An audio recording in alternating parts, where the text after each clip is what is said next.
Hi, and welcome to another episode of Surrendered Birth Stories. Birth stories, birth education, and the pursuit of surrendering it all to God. Let's get started. Hey everyone, happy July. It is hot, at least where we are down here in North Carolina. It has been extra warm in the 90s, super humid. Oof, but that's why they call it summer, I guess. We are home again. We went out of town last week to go visit my grandparents, had a great trip. It was wonderful. Now we are back, but surprise, our big kids are not with us. So our two oldest are actually spending the week with their grandparents in Ohio. And we have two less kids this week. So it's actually been kind of strange. I've had a little less help around the house and with the kids, but there's also been less messes and less fighting going on. So that's been nice. My husband and I actually got to have a state night, which is a stay-at-home date night. We did not order takeout. So we usually do takeout for that, but I haven't really wanted takeout in a really long time. So I made a dinner here at the house and we waited to eat until after the little kids were in bed, which they go to bed earlier than our big kids. So that was nice. We got to have an uninterrupted conversation during dinner, which was quite lovely and a rarity in these parts. So it was nice. We made homemade bruschetta on sourdough, which was great because when we got back from our trip, we had lots of ripe tomatoes in the garden and basil. So it was lovely, quite lovely. If you have not left a review for this show yet, what are you waiting for? It really does help this show get in front of more people, and then more parents can hear more stories of faith and birth. So if you could please leave a review, hopefully a 5-star review for this show, that would be very helpful. All right, now let's jump into this week's episode. Going into your first pregnancy, you make a plan. You have a vision, you have a prayer. But then what do you do when it all comes crashing down? At 34 weeks pregnant, Rebekkah's world changed forever. She went from having a routine ultrasound appointment to having a C-section in less than 12 hours as her life depended on it. What came afterward was an extended NICU stay for her son, during part of which she was restricted from seeing him, and later on, some undiagnosed delays he was experiencing. Once she had some time and space to reflect on everything, she realized she had indeed been through quite a traumatic experience and has since had to take it all to the Lord day by day and moment by moment. Welcome to another episode of Surrendered Birth Stories. I am your host, Kayla Heater, and I have Rebekkah with me today. Would you mind introducing yourself, telling us a little bit about you and who you are and what your life is like? Thank you so much for having me today. I'm so excited to talk to your audience, and I just became a listener too. So I'm excited to be a part of this community. I appreciate it so much. My name is Rebekkah Manning, and I am in North Carolina. I live in Alamance County, and I was a teacher for a little while when I graduated college, and then I changed careers, went to grad school, became a journalist and producer, and had an 11-year career at the Christian Broadcasting Network as a producer there for the 700 Club Interactive and other CBN shows.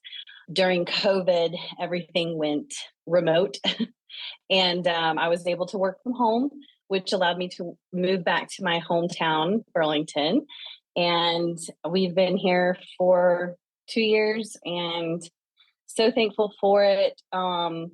Things are changing for us job-wise. Now I'm a stay-at-home mom, which I'm still getting used to, which is wonderful, but has its just takes a little while to get used to. It's nice to not have to spend the bandwidth on a full-time job right now. But so yeah, people ask me what I do, and I'm still getting used to saying I'm a stay-at-home mom, which is wonderful. So you have one child, correct? Yes, we do. So Patrick and I got married during COVID. We were engaged for 1 week because we knew that everything was going to stay closed, even though everyone was saying 2 more weeks, 2 more weeks. We knew it wasn't going to open back up. So we had an elegant elopement, my family calls it. We got married on my parents' dock. We had a big party a year later, which was really fun. And then a year after that, we welcomed the birth of our only son, Henry. And that's what I'm here to talk about. Great. Well, let's talk about it then. So you'd been married for a year, it sounds like. 2 years. Yeah. Oh, 2 years. Okay. Because the 1 year was the big party. Right. Okay. Yes. Yep. Mm-hmm. Okay. So was this a pregnancy we were planning and looking forward to? Yeah. Okay. So just tell us about that. Tell us about how you got pregnant and how all that went down. Yes, absolutely looking forward to becoming parents. We are a little bit older, so it was just a blessing to know that everything was good and we were able to get pregnant. And I think it was 2 months after trying, I got the good news. He was at work and it was right after Father's Day. So I went out and got a card for him. And when he got home from work, I gave him the card and I said, "This is a Father's Day card and I'm giving it to you late because I am late." Oh. And it took him a second and he said, "What?" And I said, "Yes, we're going to have a baby." And it was great. The morning sickness is actually what clued me into the fact that I probably was pregnant because I was getting car sick while I was driving, which had never happened before. Mm-hmm. And then at stoplights, I'd be fine. And then it'd start up again when I was driving. And I was like, this is not normal. So I figured it out, took a test, and there we go. And we were living in Virginia Beach at the time because that's where my work was. So we found a provider there. I asked around to some of my friends who they go to, and we went in to see someone pretty early on because I was considered a geriatric pregnancy, which I know is so fun to hear. Well, how old were you? I was 35. Yeah. Geriatric. Yeah. I turned 36 2 days after he was born. So yeah. You're young and spry, my friend. Young, I hope. Spry, I don't know about that. Yeah, we were so excited. We have a bunch of nieces and nephews, and children are a blessing. We love kids. We're kind of youthful. We were just thrilled, and I'd always wanted to be a mother, and it was like finally this is happening. We were just thrilled. It was harder being far away from family because both of our families are in North Carolina, but we managed to celebrate through Zoom calls to announce his gender and had everyone voting through the Zoom. It was really fun, but it wasn't exactly what I'd always pictured, but it was still ideal, I think. During my pregnancy, you get offered to take the DNA tests to check chromosomes and other abnormalities. And we opted to do that just because we wanted to know if there was anything we could be prepared. It wasn't going to change our decision to have a child. We're very much life begins at conception and pro-life, but we still wanted to be prepared if anything was going to happen. And it came back inconclusive. So we went to like research school to do another ultrasound that was more in depth. So it took longer, checked everything. Like literally it was like, oh, there is his right hand. There's his left hand. There's his right. Like every single little part of him was looked at. How far along were you? I don't remember. It was still, they were pushing for me to get it done quickly because it was still early on. And first trimester. I think it might have still been first trimester. I don't think it was second yet. And they were pushing for it to be first trimester because even though you tell them that you're going to have the baby no matter what, they still want to push you in certain ways. Yeah. And we did get pushed a little bit because that one also came back a little bit inconclusive. And they were like, well, let's run some more tests. Let's do some more things. And I asked some specific questions. I said, do we know if we're dealing with, some of the big things? Do we know what we're dealing with? No. Is there any way we're going to find out? Well, we're not sure. So we opted out of further investigation at that point because it's not promising anything. Yeah. And the reason they're telling us to do it, like we've seen almost every body part that he has and it's all there. So we're just kind of keep moving forward and trust the Lord. And so the first trimester had that little bit of a bump in it that was a little bit nerve wracking. We were okay, but everything from the outside in seemed stressful, like because of my geriatric age, they just seemed to be intense anytime they talked to us about stuff. But we were good. I mean, things went along, and I didn't want to get any immunizations during my pregnancy. And so every time I went in, my OB/GYN, she was absolutely incredible. I loved her. But every time I went in, she was offering me immunization for COVID. And I just didn't want to do it because of our own opinions on it. Yeah. And we knew a lot of moms who were doing it. So I would just listen and then politely decline. And she never pushed further than that. It was just like, each time I went in, I had to listen to that and then kind of decline again. And then the one thing that happened during the pregnancy that was frustrating and a little bit out of my control was when I went in to take the glucose test. I wasn't really aware that there were alternatives. I didn't know, like, you could maybe bring in your own, or you could maybe opt out or whatever. I just kind of was going through it. I didn't have a birthing coach at this point. I had a lot of friends talking about things, but anyway, looking back, I really wish I had done something different, but I went in that day, took the glucose test, and it's also when they give the Tdap immunization. They do those at the same time, but the glucose test kind of blurs your thinking. So if anyone's listening, just be prepared if you do this, like be ready to just feel weird after you take it, because it really messes. It's a lot of sugar all at once. Mm-hmm. And I don't do tons of sugar like that. And it really messed me up. And while I'm dealing with all of this going on in my body, the nurse preps my arm for something. I thought it had to do, I was so unprepared. I actually thought it had to do with the glucose test. And then she poked my arm with something, and I still thought it had something to do with the glucose test. Like she was drawing blood to check something or whatever. And I was like, okay, this is really weird. But then we go back into the room and she's like, here, sign this paperwork. And so I was like, well, let me read it. And I'm having trouble reading it because of the blood, like the sugar. All the words are, I don't know how to explain it. It was like highlighted. It was very difficult for me to focus in on it. So I was kind of reading out loud, and it said, like, have you ever had these immunizations? Have you ever had this? Have you ever had that? I was like, oh, I don't know if I've had this or if I've had that. Can I take this paperwork home with me, look at my file, like my health file, and we can do this another time? Because it said, this is like information for the Tdap immunization. Just fill this out. She goes, oh, no, you can just sign at the bottom. And I looked at the bottom and it said, like, signature after receiving the vaccination.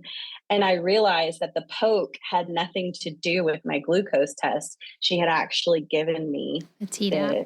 Yes. And I looked at her and I said, oh, you already did this, didn't you? And it was very apparent at that point that she had made an assumption, therefore had made a mistake. And my OB/GYN pulled me into her office and she sat me down and she's like, this is very unprofessional of us. Like, this doesn't happen. Like, we had this whole conversation, and I didn't push at that point I was like, well, it's what's done is done. I'm going to have to trust the Lord with this. And I decided to not pursue anything with that, I don't know what kind of repercussions there could have been. I have no idea. But for me, I decided to not panic, which, in my nature, I think I would have. I'd have been like, what's in me? What's going on? And I want to get it out.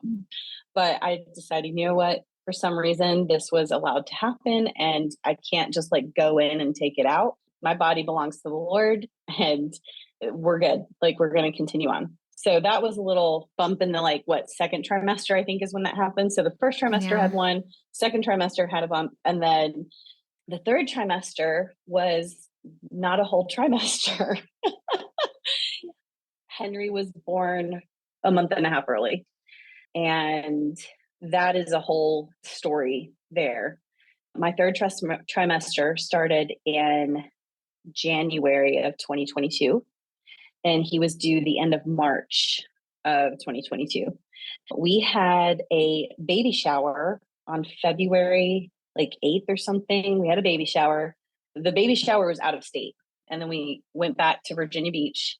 And as we're getting into the driveway, we are just feeling terrible. Like, Patrick is feeling just sick to his stomach. He goes in, he's exhausted. He's like, I'm going to unload everything, because we had our car was full of gifts. Our nursery was not done. We still have 2 months until the baby is born. We're like, we're good. We go in, and that week we dealt with COVID. We both got it. We both lost our sense of taste. Patrick had a fever for 3 days. I was congested, and I started having some intense pain in my upper back area around my midsection and upper back. This is my first pregnancy, and I'm sick. So I'm not really thinking quite straight. And I'm thinking, maybe this is normal. Maybe this is I've heard of gallbladder issues for pregnant mothers. Maybe it's that, but we're basically on lockdown at the house because we have COVID and you can't do anything or go anywhere or whatever. So at this point I did have a doula. And so I was talking to her, getting advice from her, and she was offering ideas of what it could be. And I still don't know what it was, but it would wake me up in the middle of the night, and I'd have to get up out of bed and sit on my exercise ball with my arms on the bed.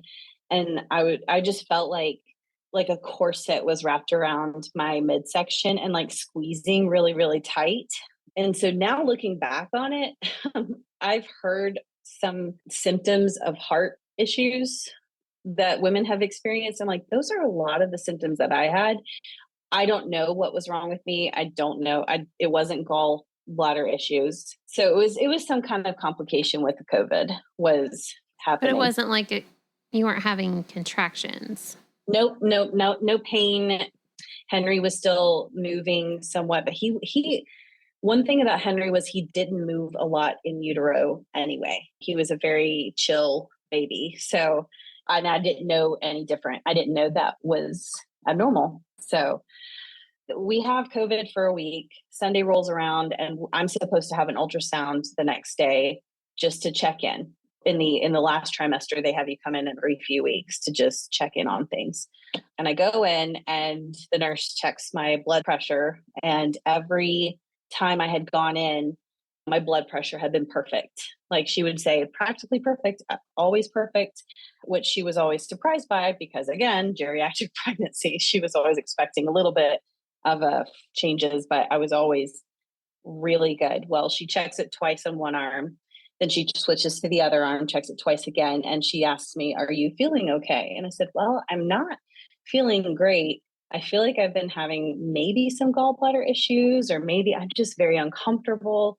My head hurts. And she's like, well, your blood pressure is sky high.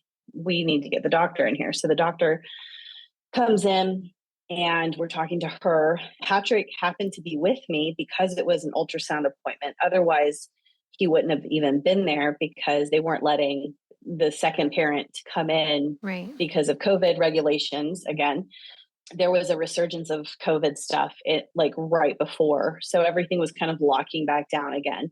But if you were getting an ultrasound, they would let the other parent come in with you. So he happened to be there, and he's in there with me. And they said, we want to run some tests. We're going to have you go to the hospital, which was right there, on the same campus. We're going to have you go over to the hospital. They're going to run some tests. Okay. So we go over to the hospital. Again, we're coming off of a week of COVID. We have rolled ourselves into the OBGYN for this. We have nothing, and they're running tests. And all of a sudden there's just chaos in the room. There's people coming in, coming out, coming in, coming out.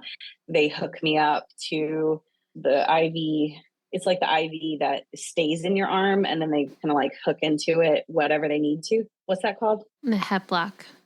Yes. Yeah. So they put that in, and it hurt so bad because of my blood pressure issue. It felt like a stick going into my arm, and it hurt for like 20 minutes. And I was sobbing and shaking, which I have a pretty high pain tolerance. So I was kind of embarrassed that I was hurting so much, but they were like, okay, all right. So finally we get some answers.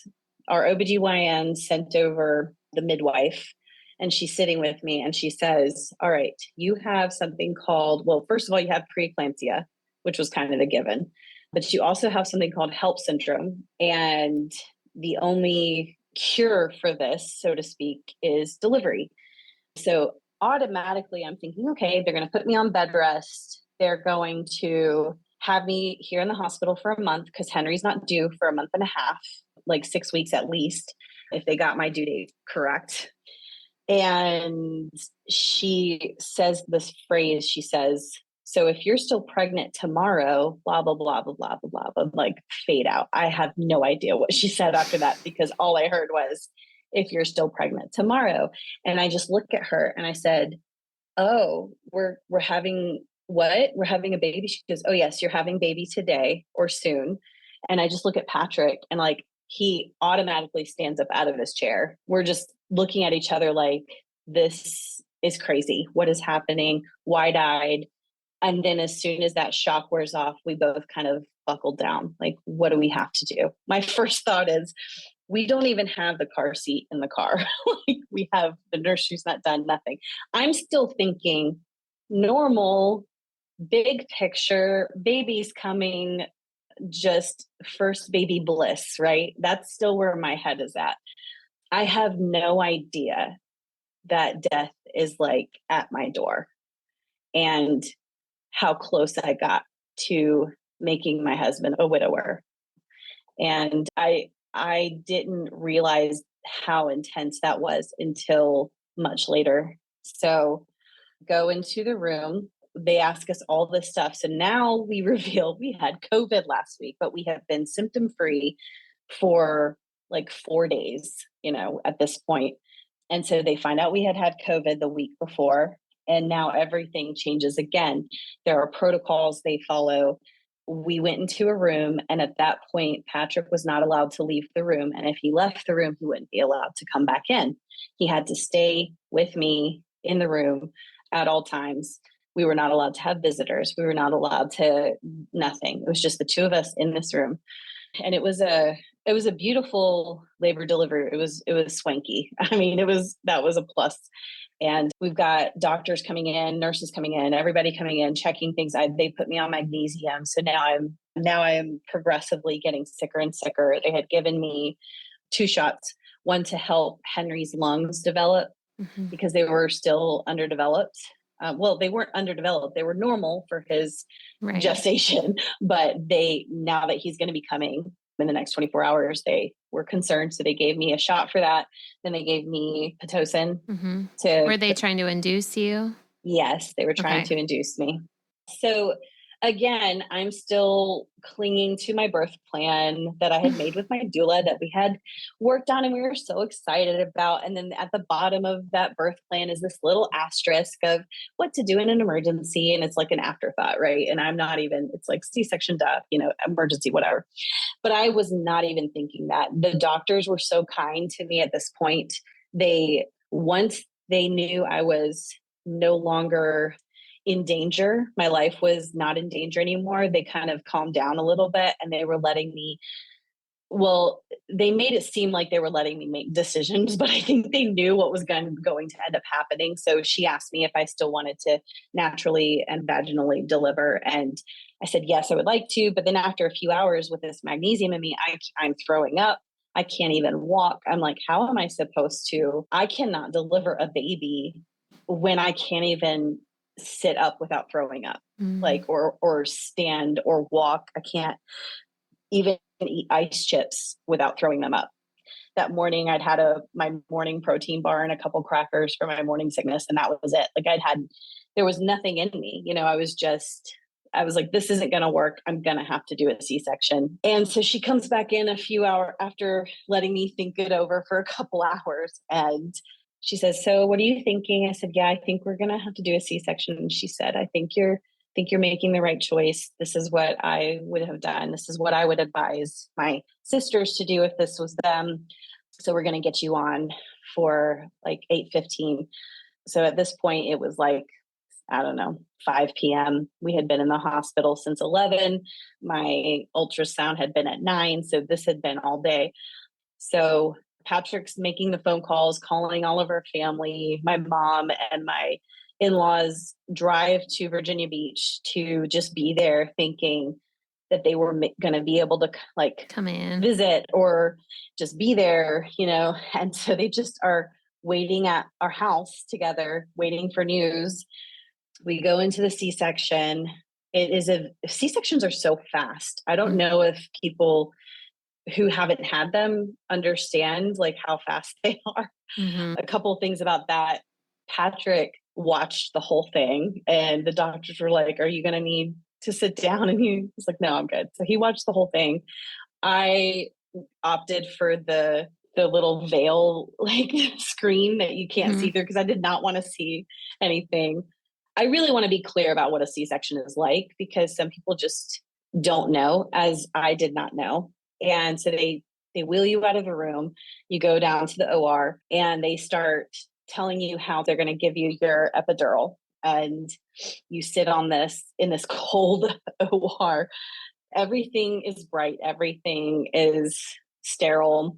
The doctors were very kind and very efficient and very nice, but it wasn't the perfect birthing room that I had envisioned.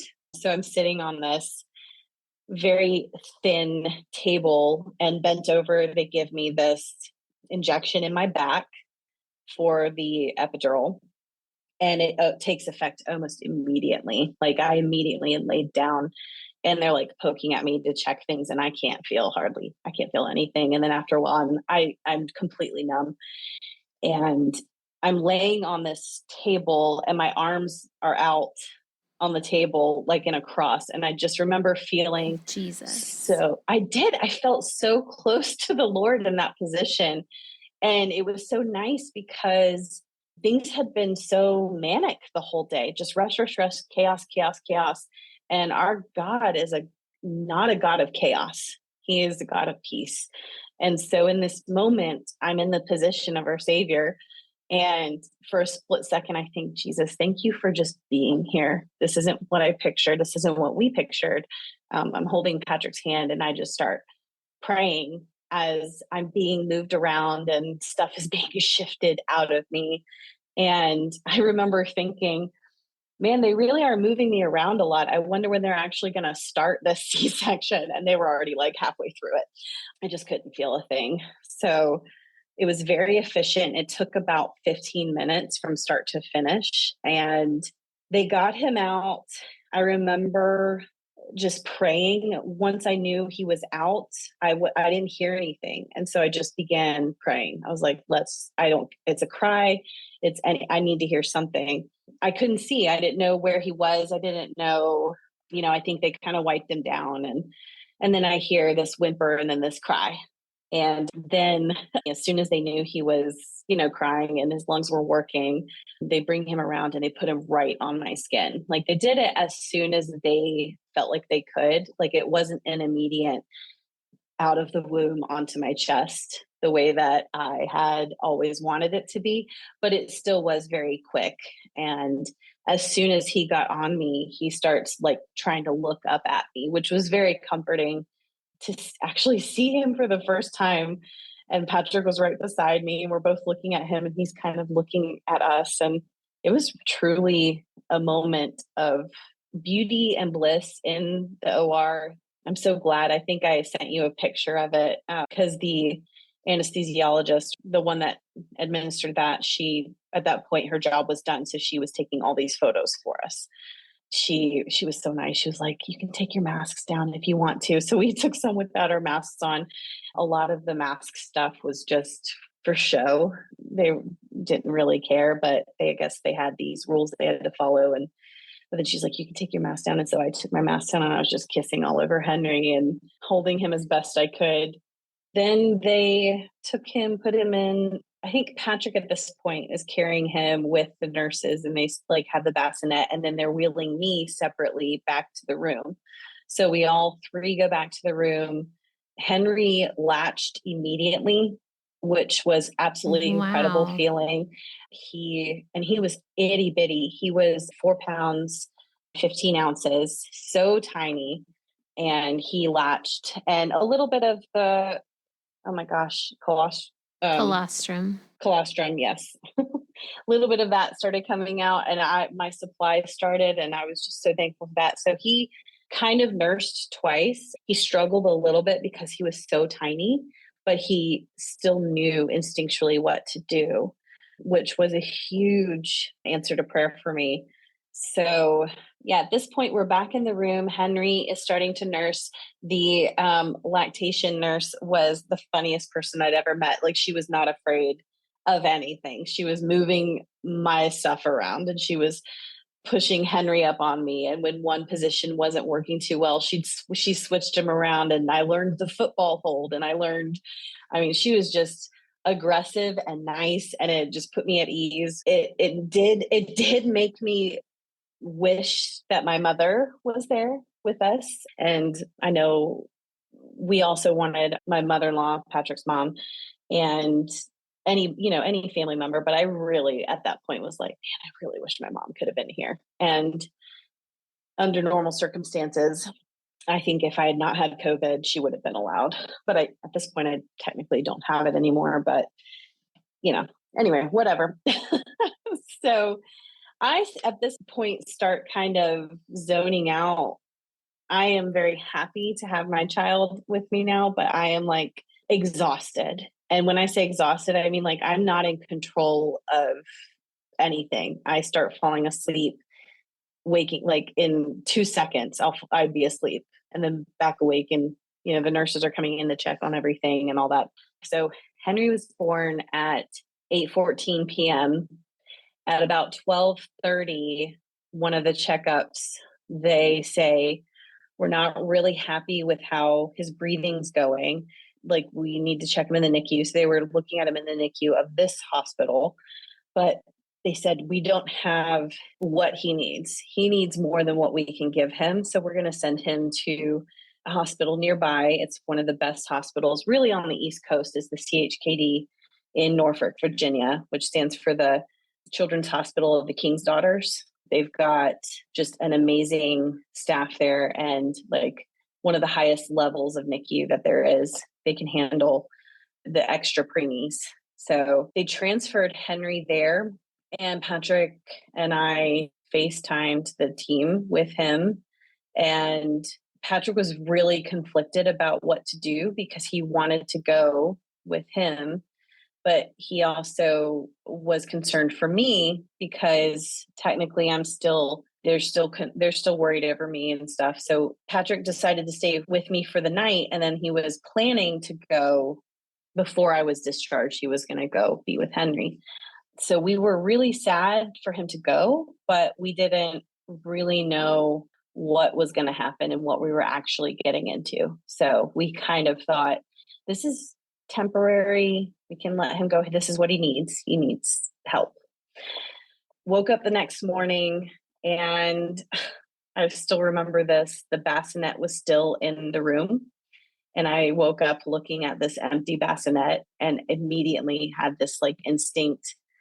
Everything started making sense of how bad it all was and like how not ideal the whole situation had been and how wrong. Like, my mama bear instinct was like, where is my child? And how dare someone not realize that an empty bassinet in a room is heartbreaking.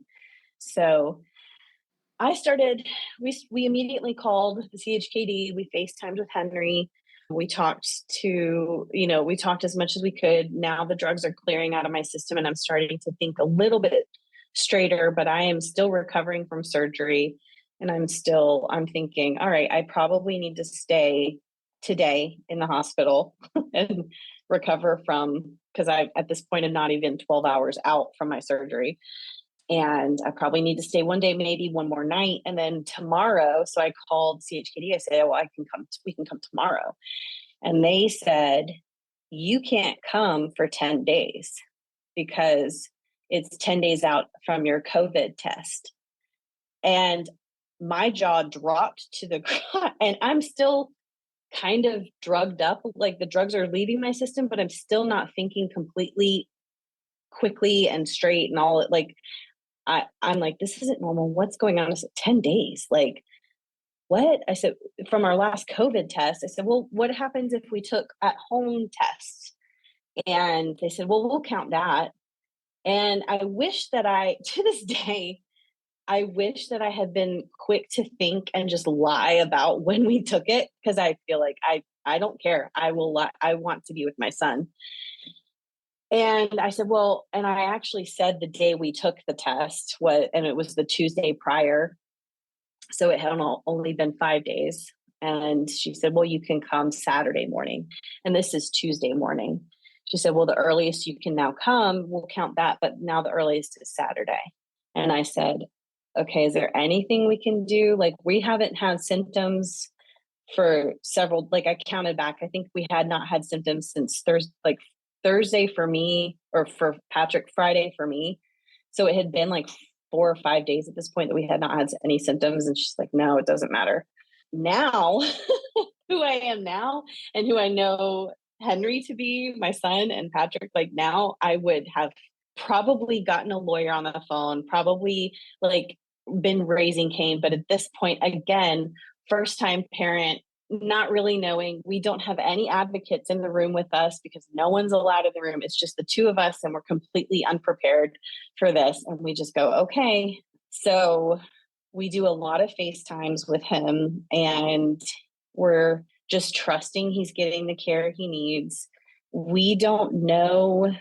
We know that we miss him, but we don't feel that like if this happened to me now, 5 days without my son now, I would be an absolute wreck. And I would probably be like tearing down the door of the hospital to get to my son. But that just hadn't kicked in yet. We were so trusting and so like, this is the way it has to be. This is what's best for him, which they did give him very, very good care. You know, all of this is very terrible to hear. It's awful to hear about a separation, but at the same time, it's, you know, he was getting what he needed for his lungs because his lungs were they had not finished developing. So his breathing, he was having trouble breathing. And then once he got in there after a few days, they said, well, his breathing is starting to look good. He still has a little ways to go, but now we're also concerned about his blood sugar. Meanwhile, I'm pumping like every 3 hours. I'm pumping. Patrick's helping me. We're getting things going. I'm storing everything. And my mother-in-law and my mom started transporting my colostrum to the NICU that Henry was in. And we were just hoping, like I asked the nurses there on the phone, like, can you give this to him? I really, really, really want him to have this. And we were trusting that they were giving it to him. And we worked really hard to get it to them. So I was sort of surprised to be hearing that he was having blood sugar problems as well. So also, side note, we had planned to take my placenta home with us. And because of the chaos of it, I didn't have a cooler. This hospital required you to bring your own cooler and to bring things to transport it. That did not end up happening. So my placenta stayed with the hospital. I don't know what happened to it. It just disappeared in the vacuum of the chaos. Again, if my doula had been able to be present or actually be FaceTiming more because of the distance, you know, it just, in the COVID regulations, we this is not blaming her at all. This is not blaming anybody else. This is just saying we did not have anybody helping us. There was no advocate with thinking through things and being like, by the way, she wants to keep her placenta. Da, da, da. And I'm drugged, completely drugged.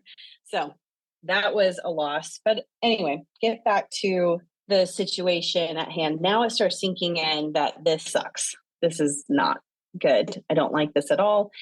We get through Tuesday, we get through Wednesday. Wednesday's my birthday. Patrick tries to throw me a little birthday party in the room. I turned 36 and I get discharged. My insurance allowed me another day for a C-section. And because we couldn't go to Henry and be with him, I'm like, I don't want to go home yet. And, I probably could have left on Wednesday, and I would have left early Wednesday morning if I could have gone to my son. But leaving the hospital and not being able to go to him was too much for me to bear. So I stayed in until Thursday. We left Thursday morning, and I'm like basically white knuckling it for a day and a half, just trying to get through Thursday and Friday, like FaceTiming them multiple times a day, trying to see him, which was always hit or miss. Sometimes I would try to FaceTime and, nobody would be available. So it wasn't a guarantee every time I called that I would actually get to see him. So Saturday morning, first thing, we're ready to go. I'm still recovering from the C-section, but I'm like walking as much as I can because I'm like, we got to go. So we drive 30 minutes to the NICU, walk in, and he's there. He's in. We walk in, get registered. First, also, my son couldn't have any visitors except for us. They were only allowing 2 people per child into the NICU. So if my mom or Patrick's mom had gone, or, any of our friends or family had gone to visit Henry, they would have taken the spot and we wouldn't have been able to go. So if my mom had gone, then Patrick wouldn't have been able. So Henry has had no family, no visitors, not that he knows, but Yeah. only nurses and doctors for 5 days. So we get there and he's in the incubator and he's hooked up to all these machines. They're beeping every, 30 seconds. There's a beep, maybe even less. It's just beeping everywhere. Machines hooked up. And I reach my hand and he was crying. He was just crying. And I'm like, oh my gosh. So I reach my hand into it. I put my hand on him and calm him as best I can. But I'm covered in, they made us wear these head to toe little garments over our clothes. Mm-hmm. COVID regulation. We were in a special bay and a special pod. He had his own pod because of the COVID stuff. Oh gosh. So every time we went into his room, his little pod, we had to put on a fresh gloves, fresh mask, fresh stuff over our clothes. It was so weird. So we spent the whole day with him and we're sneaking skin to skin. We're pulling down our masks when no one's looking. We're trying to hold him with all these cords around him. And the nurses were really great. These nurses were just stellar. They did everything to push skin to skin with us. And they would let me try to breastfeed him. He had a G tube, he had the feeding tube down his nose. And so he had the feeding tube for a week. He pulled that out himself after a week and a half. He pulled it out and they just didn't put it back in. They were like, well, let's just try the bottle. And he accepted the bottle. And speaking of that, they had all of my supply that I had delivered and they had been mixing it with formula to give to him, which was not something that they asked us about. It wasn't something we wanted, but because of his weight, they made the decision that the best way for him to gain weight was with formula, fortified formula, I should say, because it was fortified with my breast milk. And I did not fight that. And I would now. I don't know if I would fight to the point of telling them they can't do it. I would just fight to the point of, I need to know exactly why and what nutrients from this are helping what part of him, justify it and not just accept it, because I had a great supply. I had so much, I had an oversupply, like, because I was pumping every 3 hours, which was really hard the first 5 days because I didn't even have him. Patrick had taken a video of Henry and I just watched the video and it helped my supply come in. And I just would watch that and pump every 3 hours, just crying and missing him, And then when I finally got him, it was good. I was able to feed him with a shield every now and then, but he was still so small that it was a lot of work. We worked really, really hard on the breastfeeding journey. And I don't think it would have happened without Patrick because every time I pumped, I would just go back to sleep or like lay back down and he would wash everything, process everything, label everything. And it was kind of the way we were feeling close to Henry while we weren't with him. And like when I say every 3 hours, I mean, like in the middle of the night, we would wake up and do this, like no exceptions. Like it happened the whole time. So Henry was in the NICU for a little over 3 weeks. He got out March 17th. Again, he was due the end of March. So he got out before his due date. His breathing regulated, his blood sugar regulated. We had a couple MRIs while we were there that were inconclusive. The doctor just said, keep an eye on this. And we heard them, but then we kind of like, the point of the NICU for us was just to get home. Like, we were like, we're ready to get home. Once we get home, if we can just get home, home felt like the goal. Like, if we can just go there, everything will be normal. And that ended up not being the case, but we didn't know any better. We got home and it was newborn bliss for a while. Finally, we were really enjoying the first few months, and Henry was so itty bitty. We had to work so hard to feed him. We were up. I mean, he was up all the time because his stomach was so tiny. I mean, he was very, very small. And then within 24 hours of getting home, we stopped doing the formula. We just did the breast milk, even though we were sent home with instructions to do fortified formula. We decided not to. So good for you. And he had like these jitters and stuff that he would get kind of like jittery. And then once he was full on with the breast milk, like he wasn't jittery anymore. So I was like, you know what? We'll just do this for a while, see. And he was growing fine. He grew great. And again, I had to use the shield for a while and a nipple shield for a while. And that helped a lot. And then things just kind of processed out. So we moved when he was 3 months old. We moved back to North Carolina because at this point, I had been remote for 2 years. And so I asked my boss, I was like, I've been remote for 2 years. Is there any reason for me to stay in this location? She said, no, you can move as long as you're, available to work. And if you need to come back here, you can. I'm like, I'm only moving 4 hours away. I can come back anytime. So we moved home. We got to be around family. And now we have not just newborn bliss, but like family just everywhere. And it was just great. Everyone loving on him and just being able to be around him. And we started noticing that he had, like, at 3 or 4 months old, just wasn't showing certain signs the same way that typically developing babies should be at this point. And we had been around so many babies, even I was seeing some differences. But I also thought, well, for the first year, you don't go off of his actual age, you go off his due date. So like, even though he was 4 months old, he was 2 months old, but he had been out of the womb for 4 months, but his growth was the typical Right. 2 months. So we were kind of being patient with that, but we did get another MRI and it showed that we got the news that he has PVL, which is periventricular leukomalacia. Is a big word for brain damage to the parts of the ventricles of the brain. And a lot of preemies have this, and it's very broad. There's no way to know how much it will affect the baby for their, some have sight problems, hearing problems, speech delays, or learning disabilities, or the list is kind of endless. So we, at this point, are now like hit with this boom. Okay, now what? And we're trying to research it. And I was extremely optimistic about him being like a mild case or whatever. And my husband is a very practical, prepares for everything, and he was kind of a realist. So for him, I would say for him, this was devastating news. For me, I was in denial, I think, or just trying to be optimistic.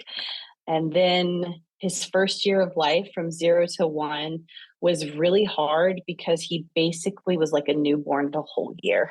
Like we were up every 2 hours. He wasn't sleeping good. He had eating issues. I mean, there was no food happening. It was only breast milk. So I was like pumping all the time. I'm trying to work full time, trying to do this. I'm trying to breastfeed him when I'm around him and then pump when I'm not. So he has something when I'm not there. And it was just like Yeah. very, very hard year. And we weren't in our home because we were renovating. So we were living with my parents, which was good in a lot of ways.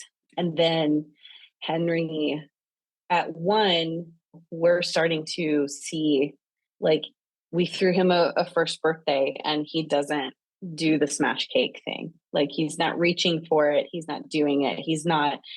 And it was like, ugh. And like, I couldn't be in denial anymore. I had to accept, like, we don't know what's coming, but it's becoming apparent that this is bigger than we understand, the bigger he gets. Because, and this is what the neurologist said, was it won't get any worse, but it won't get any better. In his words, he said, but you will notice more the more he grows because you're expecting more of him. So it will become apparent, his limitations. That was a really, really hard appointment. So I was just going to ask a question because you mentioned during the pregnancy you had those tests done and those scans done and they all came back inconclusive. So what he has doesn't have anything to do with those scans. It was because he was born prematurely? I don't know. They asked us if we wanted to investigate where this could have come from. And the reason, I should have said that PVL happens because of either a brain bleed or a lack of oxygen, one or the other.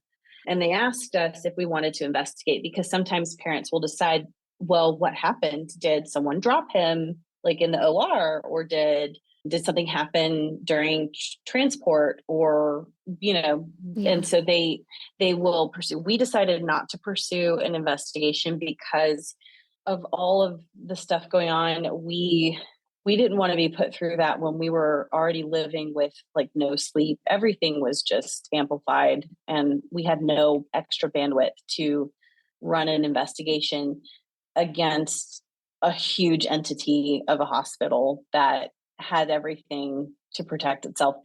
And we didn't really think that they had done anything to her. We didn't think it would come back with anything unless there was like some smoking gun of a video of some kind that we just didn't think that, it was very likely that it was, lack of oxygen because of his lungs. And we started piecing some things together. We thought about the first trimester and we thought, well, maybe there was indications of some kind. And that's why they knew something was up, but they couldn't figure out what. So maybe this was the way it always was going to be. He didn't move a lot in utero. Maybe this is who he was going to be all along, or maybe it's because of the premature birth. And we just know that the birth was kind of traumatic and kind of, the week was, but we didn't know how much until later we started processing. And the reason I'm including some information about his first year of life was it was what helped us unfold what had happened during his birth week. We were like, that really was traumatic. And why are we crying? Why is this triggering? And it took, I think, my mom getting in my face and being like, Rebekkah, you went through a trauma. Like, that word is used so often now. And I had never really used it for my own life in any situation. And when she said that, I just started sobbing. I was like, oh my gosh, we went through a trauma. And the things that we thought were going to give us comfort and kind of fix the problem didn't. We got home and now we're dealing with issues with feeding and not sleeping and then we move to be closer to family, and then we get this bad MRI. And so then it's like every step of the way, oh, nothing that we're going to, or no checkpoint or finish line is going to fix this. We have to live this, and we have to live this with the grace of God, because I tell you what, I the Lord and I have had some tough conversations, and it has been, I think we're willing to go through a lot in our own lives because maybe we think we deserve it, or maybe we think we just, I don't know, for whatever reason, it's okay. It's like we're suffering and it's bringing us closer to the Lord, and we see what God is doing in our own lives with our suffering or whatever. But when it's our child, it's like a whole different ball game. Like, I have had some very, very open and honest conversations with Jesus, by myself, and then with trusted people, including Patrick and a couple close friends and family. Just, this is hard. This doesn't make sense. How could, Henry doesn't deserve this, and all this stuff. But he is 2 years old now, and he's making wonderful strides in his own way. He is not typically developing. He has cerebral palsy, and he does not sit on his own or crawl or walk.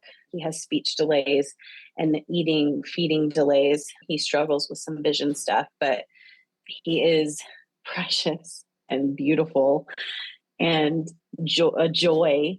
And he's here. I'm here. Something that has brought specifically my mother comfort is that she said, when she was praying about all this and kind of on her knees with the Lord about it, because she was doing the same thing that I was doing, questioning, like, God, why? How could you? Blah, blah, blah, blah, blah. And she felt like the Lord told her, yes, but you could have lost him. You could have lost her. Like this, they are here today. Patrick is not a childless widower. He still has his wife. He still has his child. This is very difficult. And I think the reason for me, 0 to 1 wasn't as hard as 1 to 2. Like, his 1 to 2 year was when my denial melted away and my acceptance realized, and it was kind of like anger, a lot of anger, but then trying to accept, like, all right, this Lord, what are you going to do? What are you going to do here with this? How are you going to use this to refine us? And how can we have somewhat of what we envisioned, but also with the limitations and of our world is just different than we pictured. And that, I think, is probably a conversation for another podcast interview about being a parent to special needs, because there's just too much there to cover here where we're talking about a birth story. So, yeah. Well, I mean, I'm open and willing and happy to have you back on for that, because I know you're not Sure, the only mom dealing with that. Yeah, I'd be happy to, if you're doing another series. I think it's a very lonely place. The NICU is a lonely place to be. And then it kind of is just a hint at what's to come in a lot of ways. So it just feels dark and hopeless sometimes, but the joy of the Lord is there. And there's a lot of people giving their time. They volunteer to like hold the babies, and they volunteer to help with the parents. And, when I was there in the NICU, I said I worked for the Christian Broadcasting Network, which is a Christian TV network and my show was the 700 Club Interactive. And it happened to be on while we were there. It was on in the parent lounge. And my friend was hosting, and she was just talking about, like, do you feel like right now you're just hidden and like God can't reach you, and you're just like, you're alone, like basically speaking to people in the NICU. She's like, no, God sees you. Turn, look at him. He is there with you. And I was like, this is awesome, because the gospel is reaching these dark places that no one really likes to talk about. And as soon as you're out, like, you don't want to talk about your experience because it's hard to remember it, and you don't ever want to go back. It's just a dark area, Yeah. But Jesus is there, and the babies are so sweet there. And it's really weird when machines are keeping your baby alive, and all you want to do is like unhook them from all the machines and just hold them, but you like have to go against your instincts and let the beeping continue and all the things keeping your child alive, the artificial things that man has created to help people live. It's just a blessing. It's hard, but it it helped Henry survive, and I'm just glad he doesn't have to deal with that anymore. So where would you say you are now with God? Are you still having the really hard conversations? Are you still asking him why and throwing your hands up? Or do you feel like you've come to some sort of, I don't want to say resolution necessarily, but to another place? Or are we still there in the battle? Yes. Yes, and yes to all of the above. It really is every day. If you're going to surrender something to the Lord, something like this, it's not a one and done thing. It's every day. Sometimes it's every hour, every moment. Sometimes it's a lot. Some days seem to start out good and then they end hard, or something might happen that throws off the day. But God is the God of yesterday, today, and tomorrow. Like, he knows everything. And so I go to the Lord sometimes in anger, sometimes in sadness, oftentimes in sadness, sometimes frustration, and then sometimes just feeling like weakness. Like, I can't do this. I need extra, but I go to him because he's good. I know that he's good. I know that he's loving. I know that he loves Henry more than I do, which is unbelievable, but it's true. And I go to him because even if I don't completely understand, and if I'm still not possibly completely resolved with all this yet, it's still working itself out. I know that it would be worse without the Lord and the grace of God. Like, as angry as I am, if I pull away from him, it doesn't hurt God, it hurts me. Mm-hmm. And it hurts Henry. So sometimes I feel like I'm going to God to gripe and complain about God. Like, Lord, I very much understand David and his Psalms and the griping. But it does conclude, each session of frustration does have like some sort of conclusion, whether it be sleep, falling asleep and starting anew the next day, or whether it be like a genuine revelation of the goodness of the Lord, or sometimes it's Henry doing something he hasn't done yet and just showing me hope. Sometimes it's just the comforting arms of my husband encouraging me and like we're walking in it together. It's not really one thing that causes the sadness, and it's not really one thing that fixes it. It's just life and living it for the Lord, even when it's not something you prepared for or expected. But he knew this was what was going to happen. So, yeah. If there's any advice you have for moms out there, maybe moms of NICU babies, or maybe moms of nothing turned out how I thought it would, what would you say? Yeah. On that topic, I don't have as much advice as I have comfort. Like, oh, mother, you are precious. Your child is precious. The Lord sees you, and look for him. Look for the light. Look for him. There is hope. Don't give up the hope. Life is gritty and difficult sometimes, and this is part of it. But advice wise, for that, I don't have much other than, hey, I'm you're not alone in it. There's another mom like me. There's other moms out there dealing with that kind of thing. So if you can find someone to talk to. My sister-in-law has a special needs child, and she has been incredibly encouraging. And I can just text her anytime, any place. And sometimes I can be as thorough or as not thorough as I need. And she kind of can read between the lines, and she knows because she's been there. So find yourself your person, who it's okay when your kids are together, because you're not going to compare your kids to typically developing children. You're just kind of on your own.